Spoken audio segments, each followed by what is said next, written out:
조용히 기도하심으로 수요 예배를 시작하겠습니다.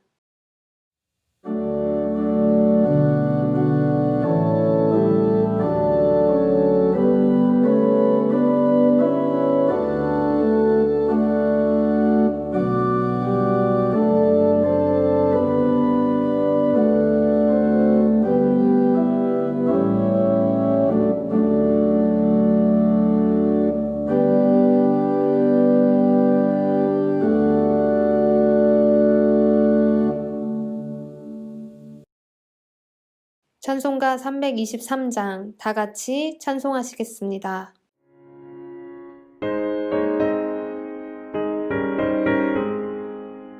부름마다 나서리모 어디든지 가오리다. 괴로우나 즐거우나 주만 따라가오리니 어느 누가 막으리까. 죽음인들 막으리까. 어느 누가 막으리까. 죽음인들 막으리까. 아골골짝 뱀들에도 복음 들고 가오리다. 소돔 같은 거리에도 살아가고 찾아가서 종의 몸에 지닌 것도 아낌없이 드리리다. 종의 몸에 지닌 것도 아낌없이 드리리다. 존귀 영광 모든 권세 주님 홀로 받으소서. 멸시전대 십자가는 제가 지고 가오리다. 이름 없이 밑도 없이 감사하며 섬기리다. 이름 없이 빛도 없이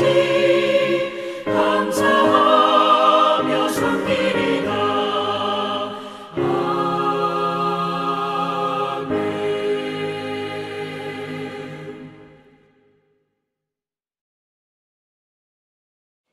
오늘 하나님께서 우리에게 주신 말씀 누가복음 9장 51절에서 62절 말씀입니다. 봉독하겠습니다.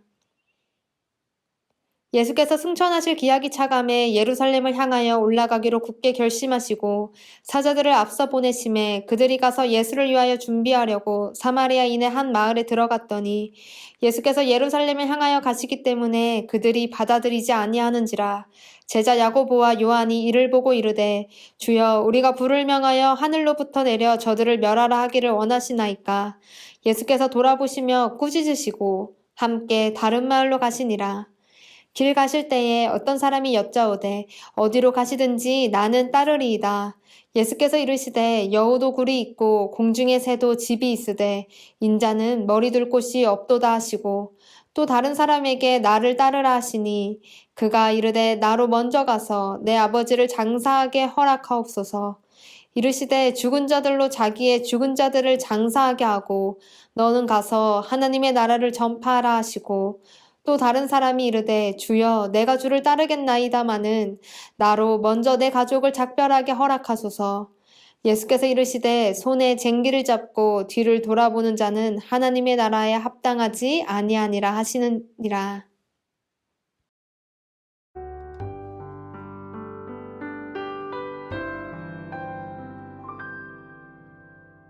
나의 맘에 두려움이 있고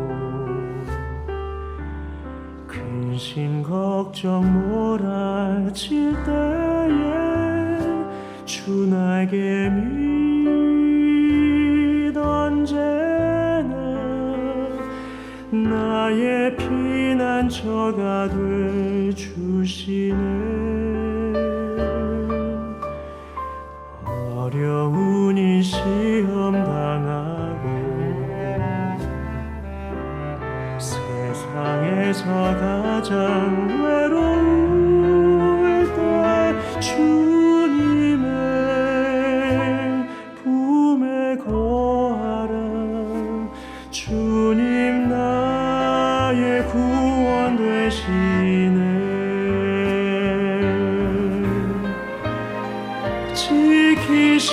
지키시네. 주 나를 지키네. 아무 때나 언제 어디서나 지키시네. 주 나를 지켜주시네. 날 구원하시는 주 너를 지키네. 그는 크신 능력의 주니 주 너를 지키시네.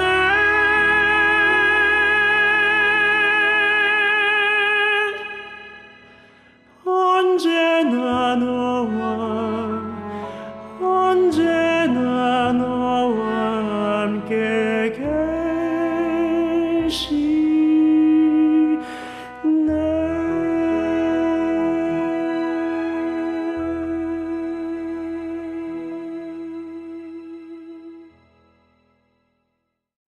오늘 수요일 저녁에도 하나님의 말씀을 듣고자 이 시간 각자의 삶의 자리에 앉아서 온라인 예배를 드리시는 성도님들을 사랑하고 축복합니다. 우리가 이 시간 수요일 저녁이 되면 에스더 성가대의 아름다운 하나님께 고백드리는 찬양 소리를 함께 듣고 마음을 나누고 그리고 모여서 뜨겁게 말씀을 경청하고 예배드리고 기도하며 오고 가는 이들에게 반갑게 서로를 하나님의 이름으로 축복하고 사랑한다고 고백하며 귀한 시간을 보냈는데 코로나 바이러스로 인해서 그조차도 쉽지 않게 되어서 참 마음이 안타깝고 그리고 주님 앞에서 더 기도해야겠다라는 다짐을 하게 되는 시기입니다. 여러분, 지금 하도감리교회는 코로나19 바이러스의 재확산에 따른 교인의 안전과 그리고 정부 방침에 따라서 이번 주간 모든 주중 예배를 모여서 드리지 않기로 결정되어 있습니다. 새벽 예배와 수요 예배는 온라인 예배로 이렇게 드리실 수 있으니 우리가 아예 예배를 드리지 못하는 상황이 생긴 것은 아니니까 더욱더 예배의 자리를 잘 지킬 수 있도록 각자 삶의 자리를 정돈하고 주님 앞에서 집중하여 예배드리기를 소망합니다. 오늘 함께 보실 말씀 누가복음 9장 51절에서 62절까지의 말씀은 두 가지의 사건으로 크게 정리가 될 수 있습니다. 첫 번째 사건은 51절부터 56절의 말씀으로 예수님께서 제자들과 함께 예루살렘을 향해서 가시기로 결정하시고 사마리아인의 마을을 지나가시는데 거기서 배척당하고 거절당하는 첫 번째 사건이 기록되어 있습니다. 그리고 57절에서 62절까지의 두 번째 사건은 주님이 그렇게 예루살렘 향하여 길을 계속해서 가실 때 세 부류의 사람이 나타나는데요. 이 세 부류의 사람들이 주님을 따르기로 제자가 되기로 결정하는 데 있어서 주님 앞에서 가르침을 받게 되는 사건이 있는 것입니다. 제자의 모습이 어떠해야 하는지, 제자의 자세가 어떠해야 하는지 주님이 가르쳐 주세요. 이렇게 첫 번째 사건과 두 번째 사건은 아주 묘하게 서로 연결되어 있습니다. 우리가 주님을 따르고 주님 앞에서 함께 살아가기를 결정한 제자의 삶을 살아갈 때 어떠한 자세로 주님을 따르고 주님 앞에서 제자로 살아가야 될지 깨닫게 해주시는 연결된 사건이라고 생각하시면 되세요. 여러분, 지금 현재처럼 우리가 이 시기에서만큼이나 교회 다니는 것이 뭔가 어렵고 좀 교회 다니는 것이 눈치 보이고 신경 쓰이게 하는 시기가 또 언제 있었을까 싶기까지 하는 그러한 코로나의 조금 힘든 현대 시대를 맞고 있습니다. 정말 이 시대를 지나다 보니까 좀 우리가 교회 다니면서 좋은 말씀을 들으면서 나도 주님 앞에서 성숙해져 가고 나의 성숙함이 다른 이웃에게 묻어나가고 그러다 보니까 내가 있는 공간이 하나님 앞에서 평안과 회복의 공간이 되었으면 좋겠고 나를 바라보는 사회적 시선과 이웃의 시선도 따뜻했으면 좋겠는데 지금은 코로나 바이러스로 인해서 우리가 무언가 교회 다닌다는 것이 눈치까지 보이는 애매한 시기가 되기도 했고요. 사회적으로 이상하게 미안해지는 마음까지 드는 그러한 시기를 우리가 난처하게 보내고 있는 것도 사실입니다. 그러다 보니 이런 생각이 들어요. 교회 다닌다는 것이 지금 우리에게 무엇을 의미하고 있을까? 그런 고민이 생긴다는 것이죠. 여러분, 교회 다닌다는 것이 무엇입니까? 교회 다닌다는 것은 예수 그리스도 주님을 따르겠다는 것입니다. 그렇기에 우리가 이 어려운 시기를 보내고 있지만 오늘 하나님께서 우리에게 주신 말씀을 살펴보면서 주님을 따른다는 것이 무엇인지, 주님을 따르기 위해서 이 시대에서도 나는 어떻게 살아가야 할지 다시 한번 결단하고 깨닫는 귀한 시간이 되시기를 축복합니다. 51절을 보니 예수님께서 승천하실 기약이 다가오니까 예루살렘으로 향하여 올라가기로 굳게 결심하셨다고 기록되어 있습니다. 주님께서는 늘 이 최종 목적지라고 할 수 있는 예루살렘에 대해서 마음을 두고 계셨을 것입니다. 여러 가지 놀라운 이적과 기적을 다른 곳에서도 사역을 하시고 이웃들을 만났지만 주님 앞에서 가장 하셔야 되는 큰 일이 무엇이었겠습니까? 예루살렘에서 십자가에 달리시는 일, 그렇게 해서 우리에게 구원을 주시는 일, 그 가장 큰 일을 주님은 언제나 마음에 두시고 지금 이제 그 예루살렘을 향하여 굳게 결심하여 가시면서 십자가의 길로 한 걸음 한 걸음 가까이 가고 계십니다. 그리고 52절을 보니까 예수님께서 예루살렘으로 가시는 길목에 지나가야 되는 곳으로 사마리아인들이 살고 있는 마을을 지나가게 됩니다. 그냥 잘 지나가셨으면 좋았을 텐데 이어서 53절을 보니까 사마리아인들이 예수님과 그 일행들이 예루살렘을 향하여 가는 것을 보고 예수님을 받아들이지 않고 배척하고 거절하는 사건이 여기에 나타나는 것입니다. 사마리아인들이 어떤 사람들인가요? 유대인과 이방 민족이 같이 혼합하여 함께 어우러져서 살아가고 있었고, 그러다 보니까 지금 이 유대인들이라고 할 수 없는 이들이 되어서 사마리아인들은 다른 이방 종교까지 섬기고 있는, 그렇게 선민의식에서는 많이 벗어난 모습으로 유대인들에게 민족적, 인종적 차별을 받아야 되는, 받기에 마땅하다고 여겨지는 그 사람들이 모여 살고 있는 곳이 사마리아인의 마을이었습니다. 그렇게 자기들을 거부하고 거절하는 유대인들을 사마리아인들 역시 좋아하지 않고 달가워하지 않고 거절하고 배척했던 것이죠. 예수님도 예외가 없으셨습니다. 예수님이 그 길목에 가시니 사마리아인들이 예루살렘을 향하여 가고 있는 것을 확인하자 예수님을 받아들이지 않고 그 일행을 배척하고 거절한 것이었죠. 원래 이스라엘 사람들의 오래된 전통 속에서는 길을 여행하는 길손들, 손님들, 여행객들을 자기의 집으로 영접해서 대접하고 그리고 따뜻하게 맞이해주는 아름다운 전통이 있었습니다. 그러나 사마리아인들에게 예루살렘을 향하여 가고 있는 유대인들, 특히나 종교 순례객이라 할 수 있는 이들은 자기들이 맞아줘야 되는 손님이 아니었던 것입니다. 예수님도 예루살렘을 향하여 가고 있는 것을 알았기 때문에 사마리아인들은 예수님을 알아보지도 못하고 예수님을 받아들이지도 못하고 그렇게 거절하고 배척한 것이었죠. 이것도 참 안타까운 일입니다. 주님을 눈앞에 두고도 주님을 우리 집으로 영접할 수 있는 큰 영광을 얻을 수 있는 그 기회를 놓치고 있는 사마리아인들의 모습이었죠. 그런데 오늘 본문에서 그런 사마리아인들에게 많은 초점을 두고 있지 않습니다. 사마리아인들이 그렇게 예수님을 배척했다면 또다시 안타까운 사건이 이어서 연결되는데 그것은 바로 54절에서 말하고 있는 예수님의 제자 야고보와 요한의 말입니다. 이들이 뭐라고 말합니까? 주여, 우리가 불을 명하여 하늘로부터 내려 저들을 멸하라 하기를 원하시나이까? 예수님이 나를 배척한 사마리아인들을 꾸짖으셔도 될 텐데 주님은 오히려 이렇게 말한 야고보와 요한을, 그 제자들을 55절과 같이 돌아보시며 꾸짖으신 그 결과를 맞이하게 되는 것이죠. 제자들이 왜 예수님께 꾸짖음을 당해야 했습니까? 지금 제자들은 주님이 왜 예루살렘으로 가고 있는지 그 이유를 모르고 있었기 때문입니다. 지금 주님께서는 사람들의 환대와 높은 곳에 서서 많은 것들을 누리고자 가시는 것이 아니라 예루살렘을 향하여 가시는 목적은 십자가에 못 박히시기 위해 사람들에게 거절되고 거부되며 십자가에 못 박히셔서 구원을 완성시키기 위해 주님 그 길을 걸어가고 있었습니다. 그래서 지금 오늘 사마리아인들이 예수님을 받아들이지 못하는 것 역시 지금 십자가에서 사람들에게 버림받아서 그렇게 십자가에 못 박혀 죽으시는 예수님의 순환을 또 한 번 예고하고 표현하고 있는 사건이기도 하거든요.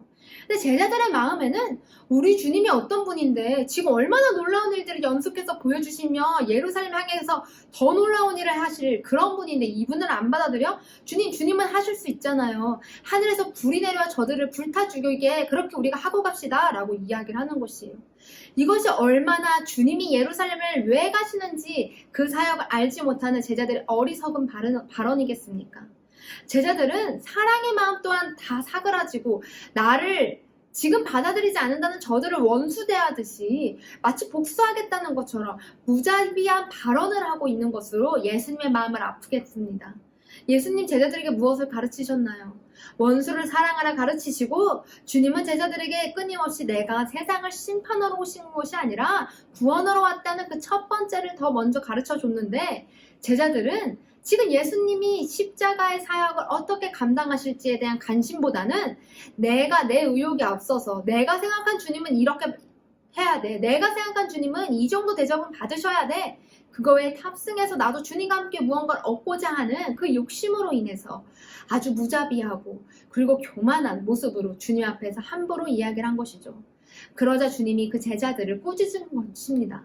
제자들이 진짜 주님을 왜 어떻게 따라야 되는지 모르고 있었기 때문이죠.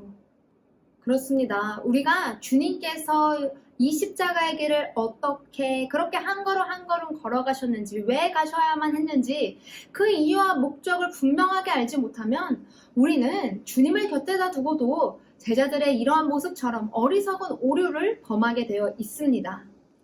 주님께서는 오히려 사마리아인들이 자신을 거절하고 배척할 때 다른 마을로 돌아서 가기를 선택하셨는데 제자들은 분노하고 그리고 예수님의 힘을 이용해서 무언가 복수하고 싶고 나를 나타내고자 싶어 하죠. 그것은 십자가를 함께 짊어지고 걸어가겠다는 진심이 없기 때문에 나타난 일들이었습니다.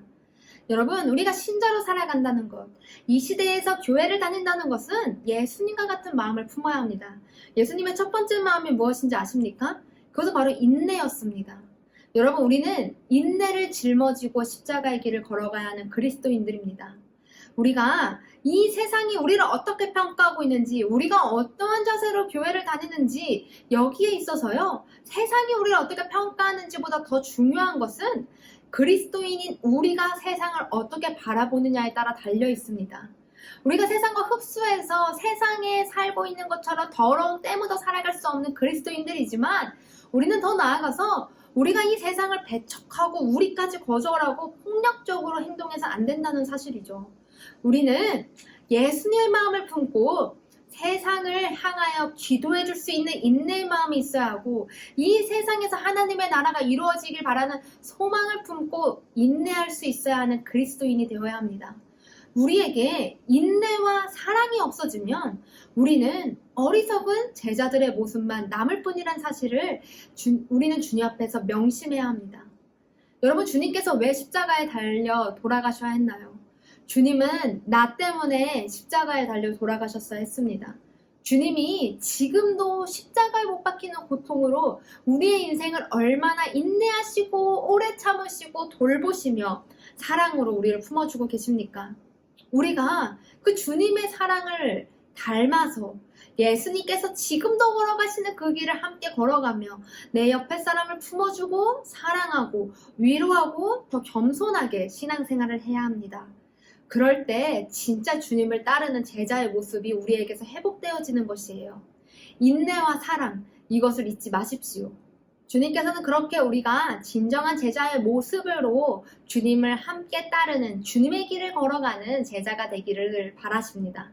그래서 이어서 본문 말씀 57절에서 62절까지 예수님께서는 세 부류의 사람들을 통하여 제자로서 살아가는 삶의 자세가 어떠해야 하는지를 다시금 우리들에게 가르쳐주고 계십니다. 지금 예수님과 함께 예루살렘을 향해 걸어가면서도 주님이 왜 예루살렘을 향하여 걸어가시는지, 주님이 어떻게 그 길에서 완성하실 것인지를 알지 못하는 제자들에게 다시금 세 번을 통해서 너희들 이러한 제자가 돼야 돼 라고 가르쳐 주시는 주님의 심정을 닮아서 우리가 함께 살펴보기를 소망합니다. 먼저 57절을 보니까 주님께서 길을 가실 때에 어떤 사람이 나타나서 주님이 어디로 가시든지 나는 따르겠습니다 라고 이야기를 합니다. 그러자 예수님께서 이러한 말씀하시죠. 여우도 굴이 있고 공중의 새도 집이 있으되 인자는 머리 둘 곳이 없도다 라고 말씀하십니다. 이 말은 결국 여우나 공중의 새와 같은 동물들도 내가 쉴 수 있는 곳, 내가 안전한 곳으로 돌아갈 수 있고 거기서 지내고 거주하는데 예수님을 따른다는 것, 제자로 살아간다는 것은 그렇게 편안하고 안락한 안식처가 매일 있는 것이 아니라 오늘은 내가 어디서 쉬어야 되지? 오늘은 어디로 가야 될지? 세상적으로는 불안하고 흔들릴 수 있지만 주님만 곁에 두고 가야 되는, 어떻게 보면 외롭고도 고난의 자리가 먼저 펼쳐진다는 것을 주님은 가르쳐주고 계십니다. 오늘 어떤 사람이 이렇게 물어봤다고 하는 57절의 이 어떤 사람은 마태복음 8장을 보면은 서기관이라고 기록되어 있어요. 서기관은 상당한 지식인으로 그 사회에서 지위가 높은 사람에 속해 있을 텐데요. 아마 이 사람은 예수님을 향해서 이미 어떤 소문을 다 듣고 있었을 것입니다. 주님이 이루신 기적과도 같은 일들이 이미 많았기 때문에 그 이야기를 듣고 정말 저곳에 하나님의 영광이 있는 것 같아 알아보고 찾아와서 내가 좀 그 하나님의 영광을 가까이 누리고 싶어요 라는 마음으로 고백했을지도 모르겠어요. 그 마음의 중심을 주님 아시고 예수님 앞에서 제자로 살아간다는 것은 하나님의 영광, 그것이 내가 바라는 사람이 이 땅에서 누릴 수 있는 영광을 얻는 삶보다 어쩌면 머리 둘 곳이 없는 가장 기본적인 것조차 포기해야 되는 고난의 자리가 연속적으로 이어지는 것이 제자의 삶인데도 너 그 길을 함께 따라갈 수 있겠니? 라고 물어보시는 그 질문이라는 사실이죠. 여러분들은 예수님께서 이렇게 말씀하신다면 네 주님, 그래도 제가 그 길을 따라가겠습니다 라고 고백할 수 있을까요? 남들 다 있는 것이 나에게 없어도, 하물며 저 짐승들도 있는 것이, 그것이 나에게 없어도 예수님만 있으면 충분하다는 고백으로 주님 따르실 수 있으시겠습니까? 이 질문에 네, 제가 주님을 따를 수 있습니다. 제가 주님이 어디로 가시든지 제가 그 고난의 자리까지도 따르겠습니다 라는 고백이 있는 신자가 정말 참된 예수님의 제자인 것이죠. 그리고 59절에서 주님께서는 두 번째로 제자의 자세가 어떠해야 하는지 가르치십니다. 어떤 이에게 직접 나를 따르라고 이제 주님이 59절에서 말씀하시는데요. 그가 뭐라고 대답하냐면 주님이 먼저 요청하시는데 그 대답에 나로 먼저 가서 지금 내 아버지를 장사하게 허락하옵소서라고 이야기를 합니다. 어떻게 보면 참 맞는 이야기예요. 아버지의 장사를 먼저 하고 오는 것이 자식된 도리, 인간된 도리 아니겠습니까? 그런데 주님께서 그 요청을 들어주실 만도 한데 뭐라고, 어떻게 보면 좀 냉정하다고 느껴질 수 있게 뭐라 대답하시냐면은 60절을 보니까 죽은 자들로 자기의 죽은 자를 장사하게 하고 너는 가서 하나님의 나라를 전파하라 라고 명하십니다. 이걸 토대로 많은 논란들이 있기도 해요. 주님은 어떻게 이렇게 얘기하실 수 있지? 당시 유대 관습에서 아버지의 장사를 치른다는 것, 장례를 치른다는 것은 매우 중요하고 매우 귀한 일이었습니다. 그래서 이 아버지의 장례 기간만큼은 유대 관습에 어떤 기록이 있냐면 성전의 어떠한 행사보다, 그리고 더 나아가 어떠한 율법 준수보다, 심지어 할례를 치르는 것보다 먼저 아버지의 장례를 치르게 하는 것이 마땅하다는 그런 관습이 있었습니다. 예수님이 이 관습을 모르실 리가 없으셨을 것이에요. 그런데 주님이 왜 이렇게 말씀하시냐? 그것은 부모를 신경 쓰지 마. 먼저 예수님께만 충성하는 것이 먼저니까 인간된 육의 부모는 외면해도 돼 라는 것을 가르쳐주는 것이 아니에요. 불효를 가르치시는 것이 아니라 주님 그 속에 더 깊은 진심이 있었는데 그게 무엇이냐면 유대인들이 이 관습이 너무나도 중요하다 보니까 장례를 치르게 돼 있으면 아까 말씀드렸다시피 심지어 성전에서 이루어지는 절기 행사까지도 뒤로 하고 장례를 먼저 하는 것이 맞다고 여겨졌다고 합니다. 이 장례 기간만큼은 어떤 율법 준수보다도 더 먼저 장례를 치르는 관습까지 있었다고 해요. 근데 예수님이 여기에 질문을 하시는 것이에요. 너희 삶에 중요하다고 여겨지는 모든 것보다 그 우선순위에 하나님의 나라를 둘 수 있니? 어떤 모든 것보다도 우선순위로 하나님의 나라를 위한 마음을 품을 수 있니? 라고 물어보신다는 것이죠. 여러분, 우리가 하루를 살아가면서 어떠한 마음을 가지고 어떤 일을 먼저 하시며 살아가십니까?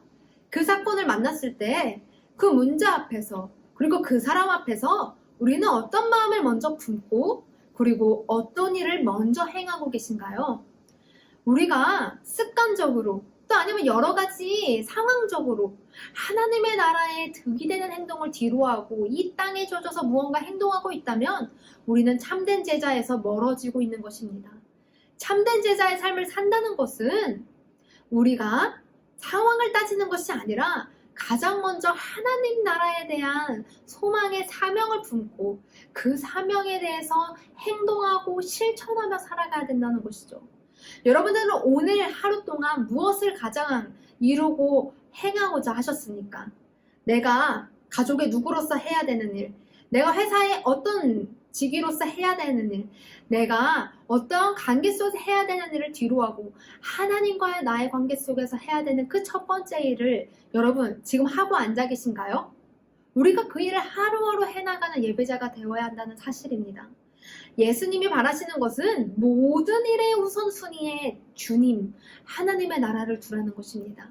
이 가르침을 받아서 항상 하나님의 나라를 먼저 품고 살아가는, 먼저 그의 나라와 그의 의를 구하는 참된 제자가 저와 여러분이 되시기를 소망합니다.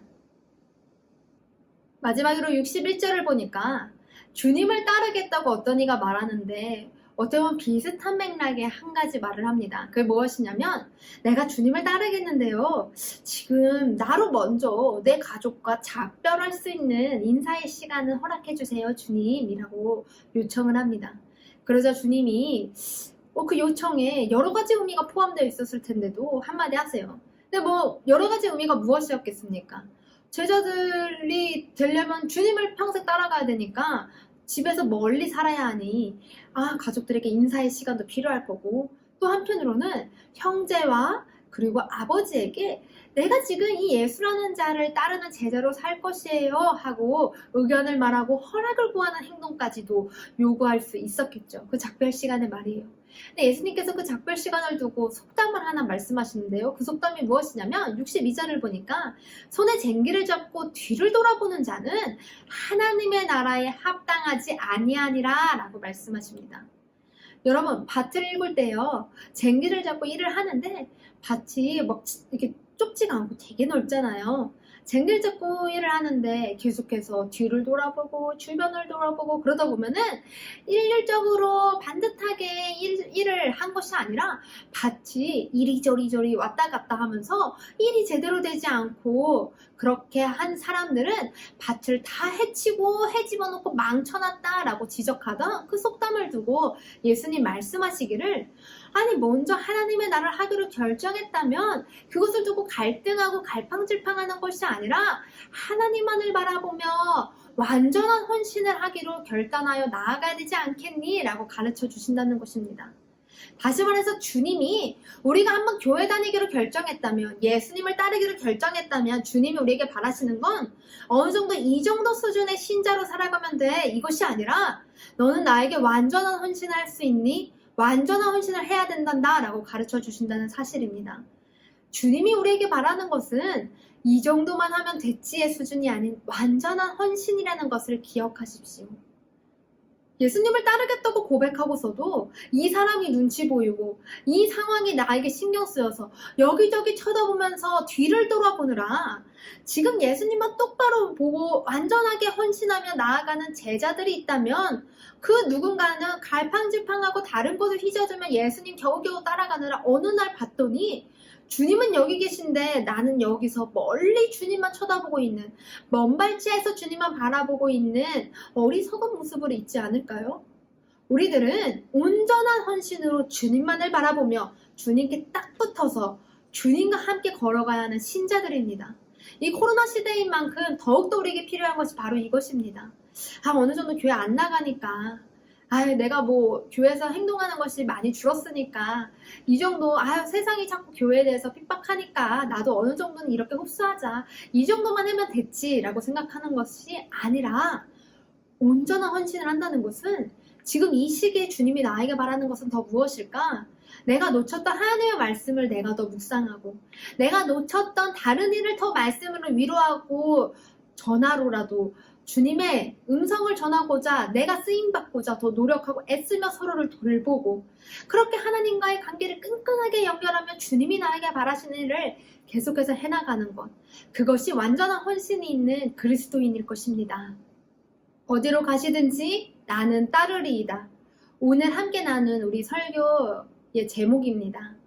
여러분, 하나님의 나라를 향해서 걸어가는 교회 다니는 예수님의 제자들이라면 우리에게 이 고백에 부끄러움이 있지 않기를 소망합니다. 오늘 51절에서 주님께서는 예루살렘을 향하여 올라가기로 굳게 결심하셨다고 기록되어 있습니다. 주님이 굳게 결심하셨다는 이게 되게 의미심장하게 들려서요. 제가 원어를 한번 찾아봤는데 이 표현을 직역하니까 이런 뜻이었어요. 예수님께서는 예루살렘으로 가기 위해 그 얼굴을 고정시켰다라는 표현이라고 합니다. 예수님이 예루살렘을 향하여, 예루살렘 쪽을 향하여, 그곳을 향하여 바라보고 계시는 주님의 비장한 표정을 한번 상상해 보세요. 주님 얼마나 비장하게 그 길을 걸어가셨을까요? 그 비장함에는요, 사마리아인들이 그 길을 막고 배척하고 거절하더라도 주님의 그 비장함은 흔들림이 없었습니다. 예수님 이미 이 길을 걸어가기로 굳게 결심하셨거든요. 이 예수님의 마음을 우리가 닮았으면 좋겠습니다. 이 코로나 시대에도 예수님의 마음을 닮아서 내가 끝까지 신자로 굳게 남겠다고 굳게 결심하는 그 고백이 저와 여러분들에게 있어야 해요. 예수님이 무엇을 원하는지도 모른 채 어리석은 발언과 표현들로 그렇게 살아가는 것이 아니라 주님이 나에게 바라시는 일들을 주님 앞에서 하나하나 해나가겠다는 그 비장한 각오를 지금 주님께서 우리에게 바라고 계신다는 것이죠. 얼마 전에 8월 15일 광복절이었습니다. 약 100여 년 전에 이렇게 불려진 노래가 있었다고 해요. 그 노래를 노랫말 제가 한번 읽어드리겠습니다. 전중이 일곱이 진흙색 일복 입고 두 무릎 꿇고 앉아 하나님께 기도할 때, 접시 2개 콩밥덩이 창문 열고 던져줄 때 피눈물로 기도했네, 피눈물로 기도했네, 대안이 살았다, 대안이 살았다. 이 노래 알고 계시는 분 있으신가요? 서대문형무소의 여옥사 8호실, 차갑고 아픈 그 감옥실에서 여성들이 함께 모여서 불렀던 노랫말입니다. 이 여성들 가운데 우리들이 너무나 잘 알고 있는 유관순 열사가 포함되어 있어서 이 노래도 다시금 우리에게 회자되고 8월 15일에 다시금 불려지는 그 소리를 제가 들었던 것 같아요. 이 노랫말을 읽어보니까요, 접시 2개 콩밥덩이 창문 열고 던져줄 때 피눈물로 기도했네, 피눈물로 기도했네 라고 고백되어 있습니다. 즉 식기도였다는 사실이에요. 여러분께서는 식기도로 어떤 기도를 하십니까? 풍성한 음식과 자유로운 대한민국에서 살아가면서 우리가 이 식기도를 할 때 이만한 비장함이 있을까요? 너무 맵기 그런다면 좀 이상할 수도 있겠죠. 근데 이 시기만 해도 차가운 감옥의 현실 속에서 식기도를 피눈물로 했다고 고백되어 있습니다. 그 이유가 무엇이죠? 대한의 주권을 회복하기 위해, 대한의 독립을 위해서였습니다. 한 나라를 위해서 품은 여자들의, 그 당시 가녀리고 연약했던 여자들의 비장함을 보면서 저는 또 한편 그것과 비교할 수 없는 예수님의 비장함을 생각해보게 되었어요. 우리 성도님들께서 코로나 시기에 이런 비장함을 가졌으면 좋겠습니다.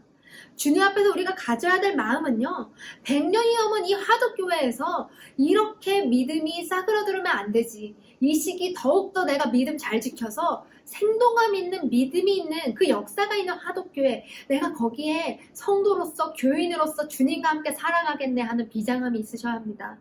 식기도 하실 때마다 이 코로나 바이러스로 인해 우리가 모이지 못하는 것에 안타까워하며 주님 앞에서 기도하는 진심이 있기를 소망합니다. 주님, 우리가 다시 모여서 주님 앞에 뜨겁게 예배드리게 우리를 회복시켜 주시옵소서. 우리가 다시금 나부터 먼저 일상의 소중함을 회복하고 주님을 바라보는데 그간 대충 예배드리고 편하게 예배드렸다는 것을 회개하며 주님 앞에 나아가겠습니다 하는 진심의 고백이 저와 여러분에게 비장하게 있기를 소망해요. 정말 별거 아니지만 다른 걸 다 뒤로하고 온전한 헌신을 처음으로 나아가는 것, 우리의 삶이 하루하루 바뀌는 것입니다. 오늘 내가 그리스도의 제자로서 무엇을 할 수 있을까 고민할 때 나의 삶의 습관 속과 패턴 속에서 주님을 가장 가운데 모시고 예수님이 바라시는 일들을 해나가는 그 비장함으로 주님 앞에서 오늘도 한 명의 참된 제자로 살아가시는 여러분이 되시기를 사랑하고 축복합니다. 그렇게 하독교회의 믿음의 역사가 계속해서 흘러가며 주님이 바라보시는, 주님을 향해 함께 따르고 걸어가는 귀한 생동감 있는 여정이 우리의 삶과 우리의 교회 속에서 펼쳐지기를 소망합니다. 기도하겠습니다. 사랑의 만세 하나님, 하나님의 말씀 앞에서 우리가 이 어려운 시기에도 주님의 말씀을 경청하고 예배드릴 수 있게 하시니 감사합니다. 하나님, 우리가 코로나 바이러스로 인해서 여러 가지 어려운 환경을 맞는 것도 사실이나 주님 앞에서 예배자로 살아가는데 더 굳은 결심을 하고 예수님을 닮아서 참된 제자의 삶을 살아가게 하여 주시옵소서. 주님을 따르는데 우리의 생각이 틈타지 않게 하여 주시고 오직 예수 그리스도의 마음만을 품어서 인내와 사랑으로 이 세상까지도 품고 나아갈 수 있는 거룩한 그리스도인들이 되기를 간절히 소망합니다.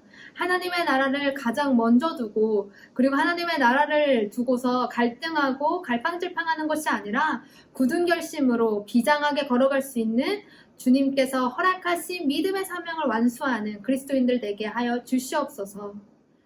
지금은 우리를 너무나 사랑하시는 예수 그리스도의 은혜와 하나뿐인 아들을 이 땅에 보내주신 하나님의 놀라우신 사랑과 우리에게 귀한 마음을 품게 하시는 성령님의 인도, 동행, 교통, 역사하심이 여기 말씀 앞에서 주님을 따르노라 결단하는 모든 주의 자녀들 머리 위에 이제부터 영원까지 함께 하시기를 간절히 축원하옵나이다.